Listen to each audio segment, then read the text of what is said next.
இந்த வண்டி பார்த்தீங்கன்னா டாட்டா இண்டிகோ. இது வந்து கஸ்டமர் வந்து டோ பண்ணி எடுத்துகிட்டு வந்துருக்காங்க. இந்த வண்டியில் என்ன கம்ப்ளைண்ட்னு பார்த்தீங்கன்னா, நம்ம வந்து கிளச்சை மிதிச்சு கியர் போடுறப்ப வண்டி வந்து மூவே ஆகலை. கொஞ்சம் கூட மூவே ஆகலை. அதனால் வந்து கஸ்டமர் வந்து டோ பண்ணி எடுத்துகிட்டு வந்திருக்காங்க. இதில் இப்போ என்ன ப்ராப்ளம்னு நம்ம மொத்தமாக பிரிச்சுட்டு என்னன்னு சொல்லுவோம். ஏன்னா இதில் வந்து இப்போ இந்த மாதிரி கிளச்சை மிதிச்சு கியர் போட்டு மூவ் ஆகலைன்னா அதுக்கு காரணம் பெரும்பாலும் கிளச்சு பிளேட்டாக தான் இருக்கும்.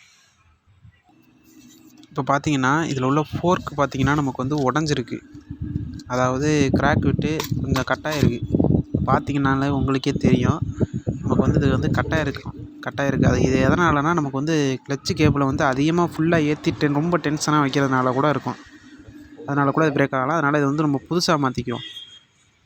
பார்த்திங்கன்னா இது வந்து புதுசு பார்த்திங்கன்னா ஒரு ரூ. 370 அந்த ரேஞ்சு தான் வரும். கியர் பாக்ஸ்லாம் நம்ம இப்போ இறக்கியாச்சு. கிளச்சு பிளேட்டு கவர் அசம்பிளி நம்ம வந்து பார்ப்போம்.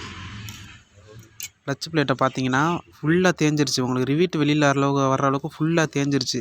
இந்த அளவுக்கு வச்சு ஓட்டினா நமக்கு வந்து இது மாதிரி தான் வண்டி வந்து மூவே ஆகாது. என்ன தான் நம்ம கிளச்சு போட்டு கியரை இது பண்ணாலும். பார்த்திங்கன்னா நம்ம வந்து கியர் பாக்ஸ் ஏற்றுறது வந்து நம்மளால் இப்போதைக்கு வீடியோவாக போட முடியலை. அடுத்த வீடியோவில் வந்து நாங்கள் வந்து கியர் பாக்ஸ் ஏற்றுறதையும் சேர்த்து போடுறோம். சப்ஸ்கிரைப் பண்ணிடுங்க. பார்க்குற எல்லோரும் சப்ஸ்கிரைப் லைக் பண்ணிடுங்க.